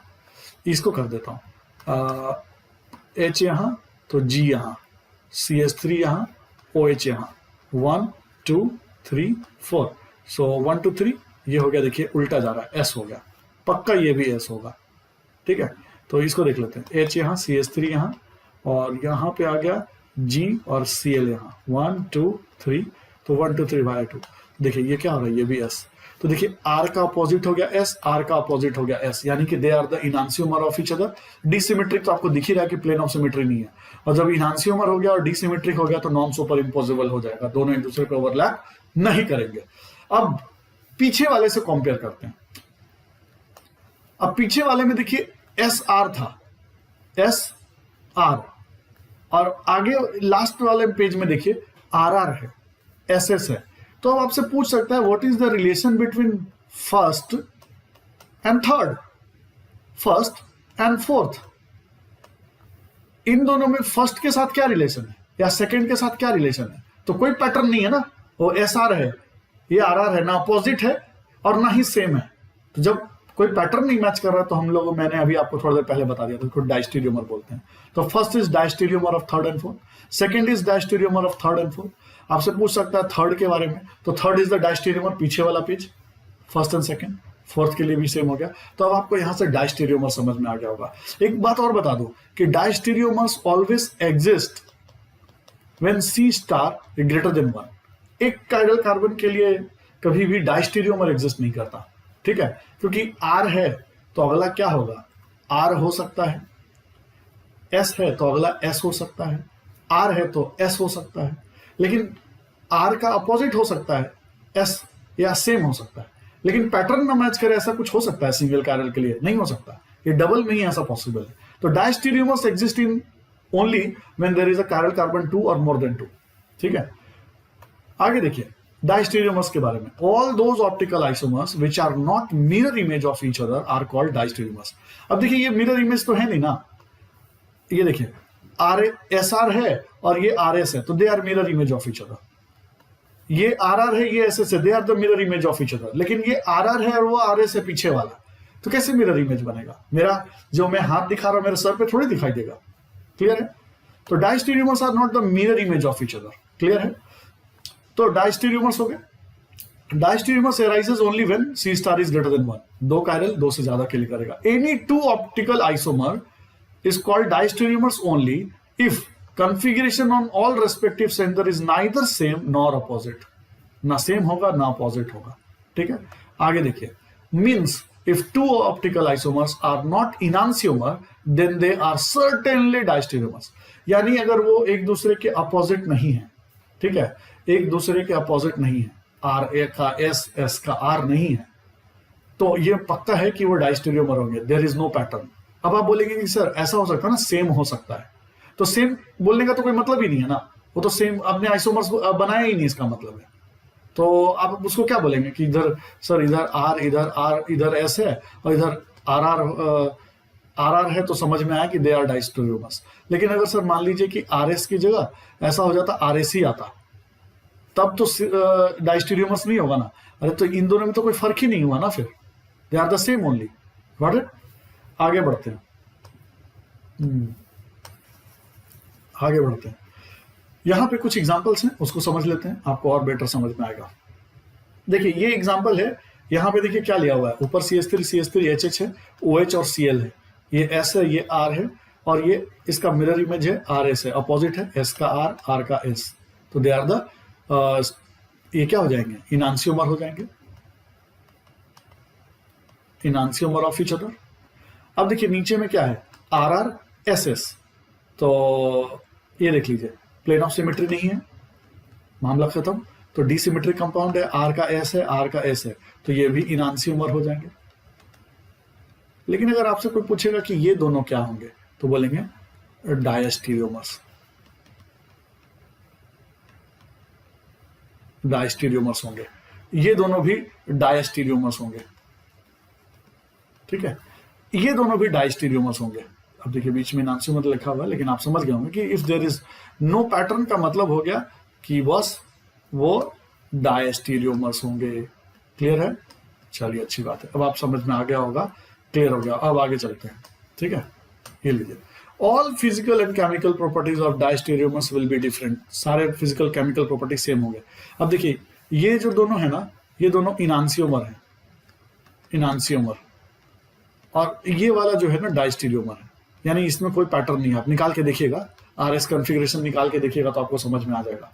तो देखिए इनांसियोमर्स का मेल्टिंग पॉइंट सेम हो गया, ठीक है, और ये जो डायस्टीरियोमर्स है उसका कभी कभी मेल्टिंग पॉइंट सेम हो जाता है, ठीक है, लेकिन देखिए बॉइलिंग पॉइंट में मैंने कैंसिल कर रखा है, सॉल्युबल सॉल्युबल और ये नॉट सॉल्युबल लिख रखा है, यहाँ पे इक्वल टू का इसको चलिए मैं ये कर देता हूँ। कभी एक आध थोड़ा एक्सेप्शनल केसेस था, बट एक्सेप्शनल नहीं लेता हूँ, ऐसे लिखता हूँ। मेल्टिंग पॉइंट भी ये अलग कर दिया मैंने, ठीक है। आगे, physical properties of racemic mixtures will be different from its constituents enantiomers, especially in solid state. अब जो रेसमिक मिक्सचर लेंगे, यानी कि मैं क्या बोल रहा हूँ रेसमिक मिक्सचर, यानी कि डेक्स्ट्रो और लेवो बन रहा है दोनों, और दोनों इक्वल बन रहे हैं, बराबर भाई बराबर बहन, तो बोलते हैं physical properties of racemic mixture will be different from its constituent enantiomers, specially in solid state. मतलब ये हो सकता है कि भैया मम्मी पापा से हाइट में बच्चे ज्यादा हो जाएं, फिजिकल प्रॉपर्टीज रेसमिक मिक्सचर में अलग हो सकते हैं। ऐसा नहीं है कि वो उनके बच्चे हैं तो वही होगा, हाइट जरूरी नहीं है, क्लियर है? तो physical properties of racemic mixture will be different from its constituent enantiomer, जहां से वो ओरिजिनेट हुए हैं, specially in solid state. Specially in solid state का मतलब ये हो गया कि जब लव मैरिज हो, ठीक है, आई मीन जब सेम कास्ट में मैरिज करते हैं तो सेम ही हो जाता है, हाइट भी बराबर ही हो जाता है, लेकिन जब लव मैरिज हो तो अलग अलग डीएनए रहता है, तो आप ये बात नहीं बोल सकते, ठीक है। मेरा एक स्टूडेंट यहाँ बैठ के हंस रहा है, ठीक है। प्लस लैक्टिक एसिड, यानी कि यहाँ पे बात कर रहे हैं हम आइदर डेक्स्ट्रो, क्योंकि प्लस को मैं डेक्स्ट्रो बोलूँ या लेवो बोलूँ कोई फिक्स नहीं है, तो plus lactic acid minus lactic acid and plus minus ये मिक्सचर हो गया। तो देखिए मेल्टिंग पॉइंट अलग, और ये जो मतलब अलग अलग डीएनए वाले हैं उनका मेल्टिंग पॉइंट अलग कर दिया, इनकी सॉल्युबिलिटी इक्वल कर दिया, डेक्स्ट्रो की सॉल्युबिलिटी और लेवो की सॉल्युबिलिटी मिक्स इक्वल होगी, लेकिन जो रेसमिक मिक्सचर होंगे उनकी अलग हो जाएगी, ठीक है। समझ में आया बात? तो आगे चलते हैं। C*2 ले लिया और सिमिलर कंपाउंड लिया। अभी तक मैंने जितना भी आपको एग्जांपल दिया डी सिमिलर का दिया था, डी सिमेट्रिक कंपाउंड का दिया था, ऑप्टिकली एक्टिव का दिया था, जिसमें R और S अलग अलग आ रहे थे, उन सब का दिया था। अब मैं कंपाउंड चेंज कर रहा हूं, अब मैं पूरा कंप्लीटली सिमिलर पे आ रहा हूं, ठीक है। सिमिलर क्या है, क्लास के शुरुआत में मैंने बता दिया था, जहां आप इसको बराबर कट कर सकते हैं, आधा आधा कट कर सकते हैं। देखिए हाफ हाफ कट कर दिया, जैसे ही हाफ हाफ इसको कट कर दिया तो ये मेरा प्लेन ऑफ सिमेट्री यहाँ पे आ गया। जैसे ही प्लेन ऑफ सिमेट्री आ गया तो ये एक दूसरे पे ओवरलैप करेंगे, ठीक है, यानी कि सुपर इम्पोजिबल होंगे। पिछली लेक्चर्स में मैंने बताया था। अब इनका आरएस कॉन्फ़िगरेशन देख लीजिए। आरएस निकालने से पहले जरा इस क्या लिखा है समझ लीजिए। नो डिसिमेट्री, ये बात तो समझ में आ गई, सिमिलर कंपाउंड है, डिसिमेट्री है नहीं। First and second are same optical isomers, correct है।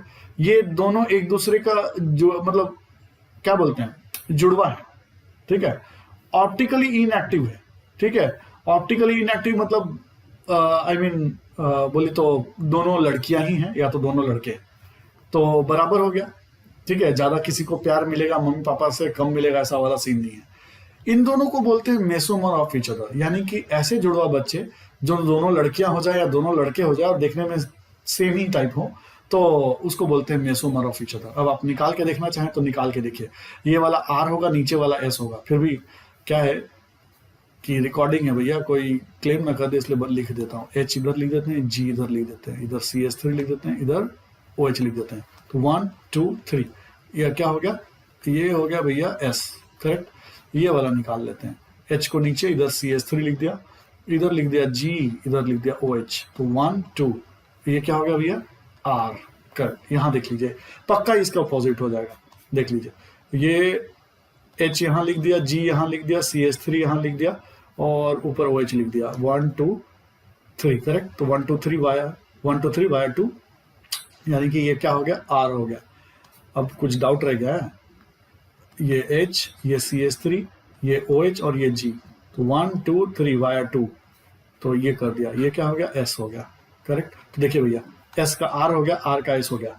तो ध्यान रखिए, जुड़वा होने का भी एक कंडीशन है, प्लेन ऑफ सिमेट्री तो होना ही चाहिए, साथ में अपोजिट होना चाहिए, जो रेस्पेक्टिव एसिमेट्रिक सेंटर है उस पे अपोजिट होना चाहिए।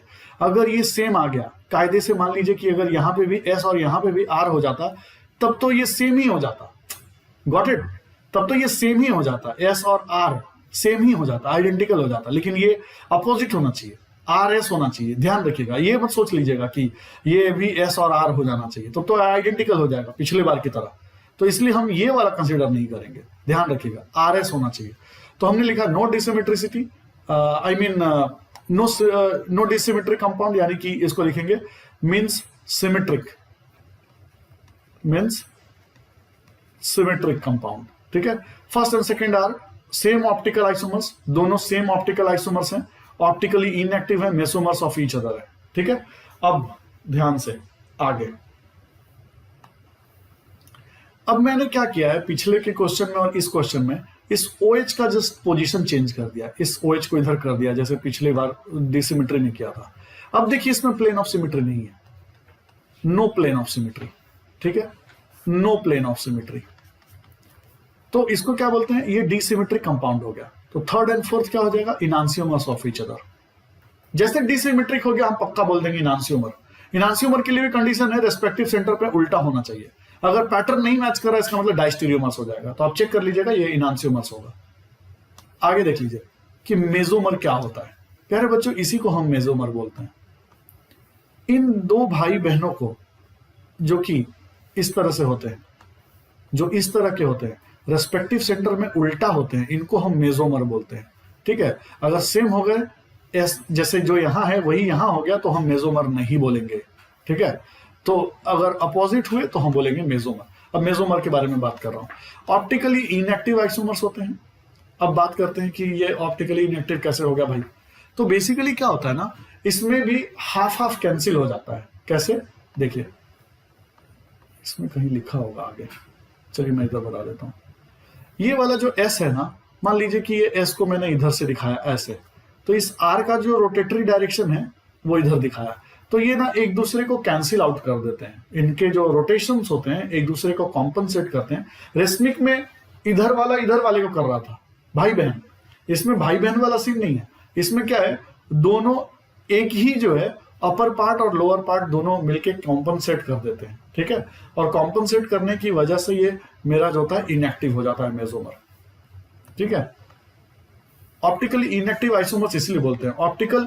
और मैंने आपको बताया कि दोनों जुड़वा बहनें हैं या तो दोनों जुड़वा भाई है, और जब दोनों सेम ही दिख रहे हैं और दोनों में सब सारी क्वालिटी सेम ही है तो लड़ाई होने का प्रश्न नहीं होता, इसलिए ऑप्टिकली इनएक्टिव बोलते हैं। रेसमिक मिक्सचर में भी मैंने बताया कि अगर 30% बहन को जा रहा है 30% भाई को जा रहा है तो भी झगड़ा होने का कोई सवाल ही नहीं होता। ठीक है, तो optical isomers are called mesomers if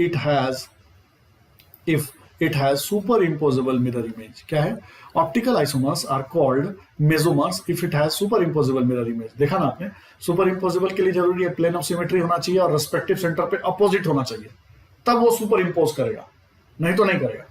only symmetric optical isomers can be mesomer. Correct है, डिसिमेट्री में तो मेसोमर होने के चांसेस नहीं है, वो इनांसियोमर होंगे या तो डाइस्टेरियोमर्स होंगे। सी स्टार ग्रेटर देन 1, यानी कि अगर एक से ज्यादा कायरल कार्बन है और सिमिलर है, कंपाउंड अगर सिमिलर है, एसिमेट्रिक सेंटर है उसमें, then it is a then mixture is possible. अगर एक से ज्यादा है तो मिक्सचर पॉसिबल है। क्या है, if it is not possible यानी कि मेसोमर किसमें पॉसिबल नहीं है, तो बोलता है इसमें पॉसिबल नहीं है। सी स्टार अगर 1 हो, ठीक है, सी स्टार अगर 1 हो, ठीक है, अगर एक कायरल कार्बन है तो मेसोमर होने का तो चांसेस नहीं है, क्योंकि प्लेन ऑफ सिमेट्री तो पॉसिबल नहीं है। ग्रेटर देन 1 हो और डी सिमिलर हो तो भी प्लेन ऑफ सिमेट्री नहीं होगी। ये तो या तो इनांसियोमर होगा या तो डाइस्टेरियोमर होगा, ये भी इनांसियोमर होगा। इसमें तो एक कायरल पे तो डाइस्टेरियोमर भी नहीं होता। अगर कायरल ही कार्बन नहीं है तो मामला ही खत्म हो गया। ठीक है, अब जो पीछे का लाइन था ये वाला, similar asymmetric centre and then mixture is possible. Mixture का मतलब ये हो गया कि आपको इस तरह के दोनों मिल सकते हैं, ये वाला भी मिल सकता है डाइसिमेट्रिक टाइप, इस OH को बस घुमा दिया, और इस टाइप का भी मिल सकता है सेम टाइप। ठीक है, तो मिक्सचर इज पॉसिबल। अब आगे चलते हैं, ये देखिए ये आपके पास है फर्स्ट सेकंड थर्ड फोर्थ। अब आपको इसमें से चेक करना है कि कौन सा मेसोमर है। तो सबसे पहले देखते हैं प्लेन ऑफ सिमेट्री किसमें है। प्लेन ऑफ सिमेट्री यहाँ पे है प्रभु, देखिए ये प्लेन ऑफ सिमेट्री है। और कहीं प्लेन ऑफ सिमेट्री दिख रहा है आपको? नहीं दिख रहा, यहां दिख रहा है प्लेन ऑफ सिमेट्री। अब देख लीजिए कि क्या रेस्पेक्टिव सेंटर पे उल्टा है, इधर आर है, इधर आर है, इधर एस है, इधर एस है, यानी कि दे आर नॉट मेसोमर। ये आइडेंटिकल हो गया। सेकंड इक्वल टू 4 हो गया, दे आर आइडेंटिकल, सेम ही कंपाउंड की बात कर रहे हैं, इसका कोई मिरर इमेज नहीं है ये। ठीक है, और जो मेसोमर था they are the mirror image of each other. Got it? Only that optical isomers can be mesomer in which configuration on similar asymmetric center are opposite। यानी कि यहां अगर R है, यहां S है, तो यहां S और यहां R होगा। ध्यान रहे, क्लियर है? अब देखिए जैसे ये प्लेन ऑफ सिमेट्री है यहां पे प्लेन ऑफ सिमेट्री नहीं है, क्लियर है? यहां प्लेन ऑफ सिमेट्री नहीं है, यहां प्लेन ऑफ सिमेट्री है। ठीक है, तो ये आपको आइसोमर्स ये आपको मेसोमर हो सकते हैं अगर दोनों के कॉन्फ़िगरेशन अपोजिट हैं।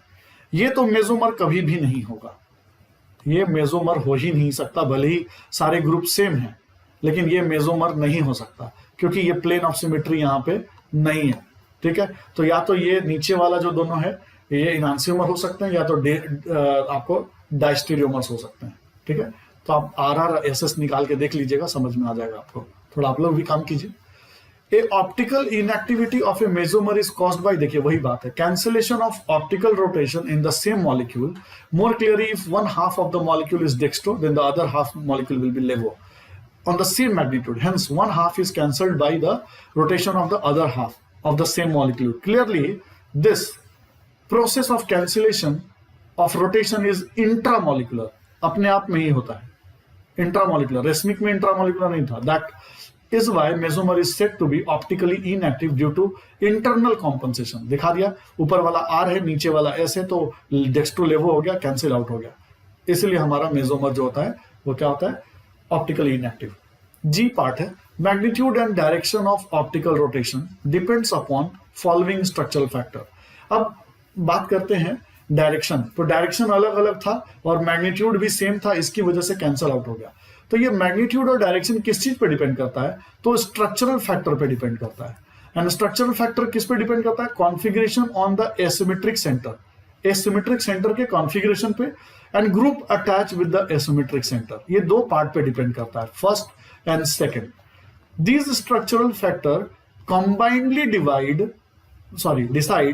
combinedly decide optical isomers will be dextro rotatory और levo rotatory.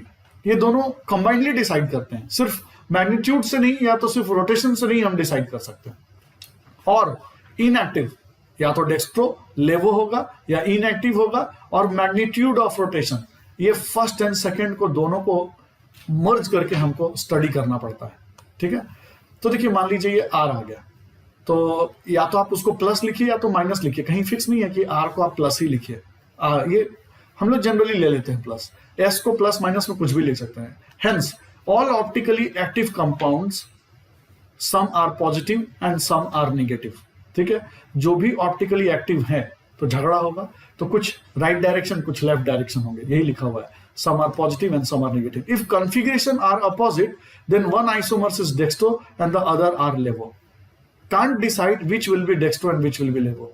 यहां पे ये नहीं डिसाइड कर सकते कि अगर वो आर है तो उसको हम डेक्स्ट्रो अगर बोल रहे हैं तो पॉजिटिव होगा, लेवो है तो नेगेटिव होगा. ऐसा कुछ नहीं है कि हम उसको ये आर और एस को देख करके डेक्स्ट्रो एंड लेवो का अंदाजा लगा सकते हैं.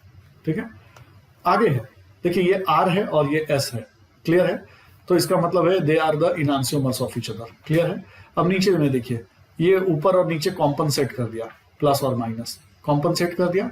अब यहाँ पे मैंने देखिए इन सब का ये निकाल रखा है आर एस कॉन्फ़िगरेशन. ऊपर आर होगा तो नीचे एस होगा, कॉम्पनसेट कर देगा. अब आप चेक कर लीजिएगा, प्लस माइनस निकाला हुआ है, यानी आर और एस निकाला, ऊपर वाला प्लस होगा तो आर भी हो सकता है एस भी हो सकता है, आप निकाल के देख लीजिएगा. तो दे आर कैंसलिंग आउट. ऊपर वाला प्लस नीचे वाला प्लस नहीं है. अगर रहता तो मैं ये इस तरह से कैंसिल आउट नहीं कर रहा होता. तो नीचे वाला भी एग्जांपल देख लीजिए, नॉट इनएक्टिव नॉट मेसोमर. ठीक है, तो नीचे वाला में देखिए क्या है सीन. प्यारे बच्चों जरा देखिए, ऊपर वाले में एक चीज है कि सारे ग्रुप सेम है, COH H OH H OH COH. नीचे वाला केस अलग है, COH और CH3 है. तो ध्यान रखिएगा, ये मेसोमर तो हो ही नहीं सकता. करेक्ट ना. ये OH और OH को देख लेने से प्लेन ऑफ सिमेट्री बोल देंगे, ऐसा नहीं है. आपको ऊपर सारे ग्रुप सेम होने चाहिए, तो नॉट मेसोमर्स. और जब मेसोमर नहीं है तो इनएक्टिव होने का तो सवाल ही नहीं उठता है. तो ये भी कॉम्पनसेट कर रहा है. देखिए ऊपर वाला प्लस है, नीचे वाला माइनस है, देख के ये भी लग रहा है कि कॉम्पनसेट कर रहा है तो ये इनएक्टिव होना चाहिए, लेकिन ये इसमें एग्जिस्ट नहीं करता. This cancellation is exist only in the mesomer. Clear है. आगे question, in which of the optical isomers one half of the molecule will be plus and the other will be minus by same magnitude. तो मेसोमर हो जाएगा answer इसका. आगे, a mesomer is not the relation, it is, हाँ अब इस point को जरा समझिएगा. Mesomer is not the relation, it is the feature of the single molecule. मतलब मेसोमर क्या हो गया, एक ही कंपाउंड है, वो सुपर इम्पोज हो रहा है. ठीक है, वो सुपर इम्पोज हो जा रहा है, उसके ऊपर HH टाइप का बन रहा है. तो इसीलिए बोलते हैं कि ये बेसिकली दो अलग अलग नहीं है. ये क्या है, they are the mesomer is not the relation नहीं है कि ये डायस्टीरियोमर्स जैसे दो अलग अलग में रिलेशन होता है, डायस्टीरियोमर्स दो अलग अलग में इनांसियोमर्स होता है. ये बेसिकली सेम ही रहते हैं. ठीक है, कॉन्फ़िगरेशन जस्ट अपोजिट रहता है, सेम ही रहते हैं, प्लेन ऑफ सिमेट्री है, सब कुछ सेम है. तो क्या बोलते हैं, the single molecule but enantiomers and diastereomers are relation. Mesomer क्या है, हमारा फीचर है. ध्यान रखिएगा, ये असर्शन रीजन में आता है. मेसोमर्स इज द फीचर. तो मेसोमर्स को आप एक काउंट करिएगा. अगर मान लीजिए उसका मिरर इमेज आ रहा तो फर्स्ट एंड सेकंड मत काउंट कीजिएगा। जब भी आपको टोटल आइसोमर्स निकालना होगा तो जब प्लेन ऑफ सिमेट्री वाला आएगा तो आप दोनों को मिला के एक काउंट कीजिएगा। इनांसियोमर्स को 2 काउंट करेंगे, डायस्टेरियोमर्स को 2 काउंट करेंगे, लेकिन मेसोमर को एक ही काउंट करेंगे। A mesomers will never have any enantiomer but it is diastereomers of the other optical isomers. Mesomer कभी इनांसियोमर नहीं हो सकता। डायस्टेरियोमर्स का क्या मतलब है कि जब आप OH को इस तरह से कर दीजिए तो देखिए प्लेन ऑफ सिमेट्री खत्म हो गया, करेक्ट ना। मेसोमर्स विल नेवर हैव अ इनांसियोमर, मतलब अगर आप इस तरह से आप कर दे, ये है मेसोमर, इधर H ले लीजिए, इधर H ले लीजिए, इधर CH3, इसका आप मेसोमर ले सकते हैं, ठीक है। मेसोमर ये हो गया, they are the mesomer of each other, correct ना।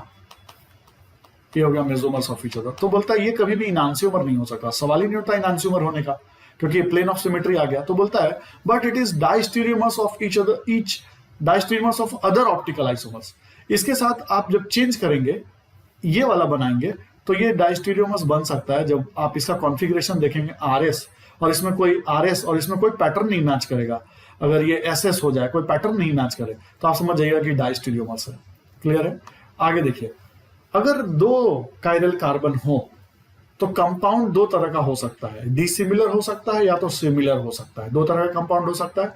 सिमिलर ये वाला सीन था, OH OH, और डिसिमिलर इस तरह का सीन था, OH इधर और OH इधर। एक ये तरीका है इन, और दूसरा ये है कि भैया OH ले लो और Cl ले लो। डिसिमिलर 2 तरीके का होता है कि सब कुछ सेम हो, खाली बस उसका पोजीशन अलग कर दिया, और सेम ही नहीं हो, अलग। तो डिसिमिलर 2 तरह के हो सकते हैं, ठीक है। तो डिसिमिलर रहा तो number of optical isomers 2n हो जाएगा, ठीक है, और 2 है तो 4 हो गया, तो 2 पेयर ऑफ इनांसियोमर्स हो जाएगा, करेक्ट है ना। 2 पेयर ऑफ इनांसियोमर्स हो जाएगा। अब आप समझ ही रहे होंगे इस बात को कि RS कॉन्फ़िगरेशन हो जाएगा। All 4 optical isomers will be optically active. मतलब ये हो गया कि जैसे मान लीजिए कि ये R है, ये S है, तो ये बन गया SR। दूसरा क्या बन सकता है, 2 पेयर ऑफ इनांसियोमर्स है, इसका मतलब दूसरा ये S बन जाए, ये R बन जाए, या फिर इसको रख लीजिए ऐसे, RR रख लीजिए और इधर SS बना लीजिए। 2 पेयर ऑफ इनांसियोमर हो गया, ये एक इनांसियोमर हो गया, ये एक इनांसियोमर हो गया, करेक्ट है। और इसका इसके साथ रिलेशन डायस्टेरियोमर का है, वो अलग बात है। Optically enantiomer, all 4 optical isomers will be optically active, ठीक है। 2 रेसमिक मिक्सचर इज पॉसिबल। तो अगर मान लीजिए कि ये और ये बराबर पार्ट में बढ़ जाए तो हम बोलेंगे कि रेसमिक मिक्सचर है। तो 2, अगर ये सब बराबर पार्ट में बढ़ जाए 30-30-30-30, तो हम बोलेंगे कि ये रेसमिक मिक्सचर है। यहां देखिए सिमिलर में no number of optical isomers 3 हो गया। कैसे 3 हो गया, जरा देखिए ध्यान से। इसको मैं यहां दिखा रहा हूं। OH का बना दीजिए, ये तो अभी अभी आप देखते आ रहे थे, OH H है ना, ये बना दिया। तो they are the mesomer of each other. तो इसको मैंने बोला एक ही काउंट कीजिए। दूसरा रास्ता है कि OH का पोजीशन चेंज कर दीजिए, ये कर दीजिए, करेक्ट, ये कर दीजिए, और यहां पे भी ये कर दीजिए। तो ये वाला मेसोमर नहीं है, तो इनको आपको 2 काउंट करना पड़ेगा, 1 और 2। तो ये हो गया 2 और ये हो गया 3, तो टोटल आइसोमर्स कितने हो गए, 3, ठीक है। 1 पेयर ऑफ इनांसियोमर। अब देखिए ये और ये दोनों इनांसियोमर्स हो गए, ये एक दूसरे के इनांसियोमर हो जाएंगे। ये और बात है कि ये इसके साथ डायस्टेरियोमर हो जाए, अलग बात है, लेकिन ये दोनों इनांसियोमर हो गए। 1 pair of enantiomer, 2 active and 1 inactive. Mesomer वाला जो हो गया 1, वो इनएक्टिव होगा कैंसिल आउट की वजह से। Only 1 racemic mixture is possible. तो जो इनांसियोमर अगर इक्वल पार्ट में डिवाइड हो जाते हैं इक्विमोलर, तो हम उसको बोलेंगे एक रेसमिक मिक्सचर पॉसिबल है, ठीक है। अब यहाँ पे देखिए, अब ऑप्टिकल आइसोमर्स निकालने का और कितने इनांसियोमर होंगे वो है। तो अब जैसे मैं एक एग्जांपल देता हूं, इसमें कोई कायरल कार्बन है ही नहीं, करेक्ट है, no chiral carbon, no optical isomers. इसमें कायरल कार्बन एक है, देख लीजिए, ये कार्बन लिया, ये सेम है तो अगला बढ़ गया, ये अलग कार्बन है, तो इसका मतलब एक कायरल कार्बन। तो 2 ऑप्टिकल आइसोमर्स पॉसिबल है। एक के लिए मैंने आपको बताया इनांसियोमर, और 2 अलग अलग है क्योंकि ये डिसिमेट्रिक कंपाउंड है, कहीं से बराबर नहीं कट रहा है। But both enantiomers of each other. देखो इसको लिखने का तरीका दिखा रहा हूं कैसे लिखते हैं। एक बार H को अंदर लिख रखा है, देखिए, और दूसरी बार इस तरह से लिख रखा है। क्लियर हो गया ना। तो दोनों हो गए अलग अलग, और इनांसियोमर्स ऑफ ईच अदर। आप चाहे तो उसको इस तरह से भी लिख सकते हैं, अंदर बाहर लिखने की जगह ऊपर और नीचे लिख सकते हैं, ये भी एक तरीका है। अब यहाँ देखिए, ये कायरल कार्बन 2 है, ये भी कायरल कार्बन है, ये भी कायरल कार्बन है, लेकिन प्लेन ऑफ सिमेट्री नहीं है। अगर प्लेन ऑफ सिमेट्री नहीं है तो 2 कर देंगे, 4 हो जाएगा। 4 ऑप्टिकल आइसोमर्स कैसे दिखाएंगे, देखिए CH3Br बाहर, इसका मिरर इमेज बना दीजिए, CH3Br ये हो गया। अब इस CH3 और Br को अपोजिट कर दीजिए, ऐसे कर दीजिए, इसका मिरर इमेज बना दीजिए। तो ऊपर वाला क्या हो गया, इनांसियोमेरिक पेयर हो गया, नीचे वाला भी इनांसियोमेरिक पेयर हो गया। अब देखिए यहाँ पे क्या है, CH3 और Br दोनों एक तरफ है, तो इसलिए हम लोग बोलते हैं, और ये दो अलग अलग तरह के हैं, तो H को पकड़ लीजिए, सेम वाले एक तरफ हैं तो बोलते हैं सिस डीएल पेयर, और डीएल हो जाएगा ना एक डेक्स्ट्रो एक लेवो, और ये हो गया आपका ट्रांस डीएल पेयर, क्योंकि H जो है डायगोनल है, ठीक है। डायगोनल क्योंकि आपको मैंने बताया था कि ये जो रिंग है उसको as a double bond treat करते हैं, तो मैंने इसलिए लिखा है trans DL pair, dextro levo pair, ठीक है। आगे बढ़िए, यहाँ पे C*2 है, इसके बारे में भी देख लीजिएगा। अब देखिए यहाँ पे क्या है, आपका प्लेन ऑफ सिमेट्री है, प्लेन ऑफ सिमेट्री है तो इसका पहले मेजोमर बनाते हैं, तो ये और ये सेम बन गया, तो ये दोनों तो सेम ही हो गया ना, ये 1 हो गया मेजोमर। और बाकी देखिए जब इन दोनों को अपोजिट कर दिया तो दो, एक इनांसियोमेरिक पेयर मिला, तो 3 मिले, 3 optical isomer, 1 meso and 1 enantiomeric pair. अगर इक्वल डिवाइड कर दिया तो 1 रेसमिक मिक्सचर भी बोल सकते हैं इसको। आगे देखिए C*0, इसमें किसी तरह कोई कार्बन नहीं है, नो ऑप्टिकल आइसोमर्स। क्वेश्चन है which of the following will be optically inactive. अब ये क्वेश्चन आप लोगों के लिए होमवर्क है, आप लोग इसको घर पे कीजिएगा, ठीक है। ये ABCD बनाइएगा, आपको आंसर पता चलेगा, नहीं तो फिर मुझसे पूछ लीजिएगा। C*2 डिसिमिलर है, देख लीजिए, ये भी कायरल है, ये भी कायरल है, इसको काटेंगे तो बराबर नहीं मिलेगा, ऊपर CH3 नीचे Br, डिसिमिलर है तो 2:2 हो जाएगा, 4 हो जाएगा, तो 4 हो जाएगा, और डिसिमिलर है तो 2 इनांसियोमेरिक पेयर हो जाएगा। देख लीजिए इसको किस तरह से बनाते हैं, ऊपर नीचे करके। देखिए Br CH3 एक तरफ एक बार ऊपर बना दिया है, और Br CH3 को देखिए इसका मिरर इमेज ले लिया, और Br CH3 को जब हम लोगों ने अपोजिट ले लिया और उसका मिरर इमेज ले लिया, तो 2 इनांसियोमेरिक पेयर हो गए। अब यहाँ देखिए इन सबको आप कीजिएगा, ठीक है। अब जैसे यहाँ पे देखिए कायरल कार्बन कितना है, तो 2 ऑप्टिकल आइसोमर्स बनेगा, तो ये कायरल कार्बन निकालना सिखा दिया है। अब ये आप घर पे होमवर्क कीजिएगा। अब मैं यहाँ से थोड़ा सा और चीजें बताऊंगा अगले लेक्चर में। अगले लेक्चर में यहाँ से शुरू करूंगा, ये क्वेश्चन है ऑल आर आइडेंटिकल और नॉट, पीछे के क्वेश्चंस के साथ हैं, इसको भी आप घर पे कर सकते हैं। इसको देख के पता लगा सकते हैं कि 1 and 2 आइडेंटिकल है कि इनांसियोमर है, 1 and 3 में क्या रिलेशन है, 1 4 में क्या रिलेशन है, 1 5 में क्या रिलेशन है। तो देखिए ऊपर वाला S है, नीचे वाला R है, यहाँ SS है, तो पक्का है कि 1 और 5 डाइस्टीरियोमर्स होगा। क्लियर? तो ये सब आप चीजें घर पे कीजिएगा, ये क्वेश्चन भी कीजिएगा। Which one is optically inactive, अब आप मेजोमर निकालना, ये सब निकालना सिखा चुका हूं, ये सब क्वेश्चन घर पे कीजिएगा। मैं यहां से स्टार्ट करने जा रहा हूं अगले लेक्चर में pseudo asymmetric centre, pseudo asymmetric carbon बोलिए, सेंटर बोलिए, ठीक है। तो अगले लेक्चर में हम लोग सूडो एसिमेट्रिक स्टार्ट करेंगे। तब तक ये लेक्चर को आप लोग अच्छे से पढ़ के क्वेश्चंस बनाइएगा। क्वेश्चंस मैं आप लोगों को इकट्ठा दूंगा जब मेरा ऑप्टिकल खत्म हो जाएगा। ऑप्टिकल में लास्ट लेक्चर होगा इसके बाद वाला। तो अगर अच्छा लग रहा हो एफर्ट तो लाइक करने के बारे में और सब्सक्राइब करने के बारे में सोचिएगा। लाइक थोड़ा कम कर रहे हैं आप लोग, बस फायदा उठा रहे हैं। कोई बात नहीं, कोई बात नहीं।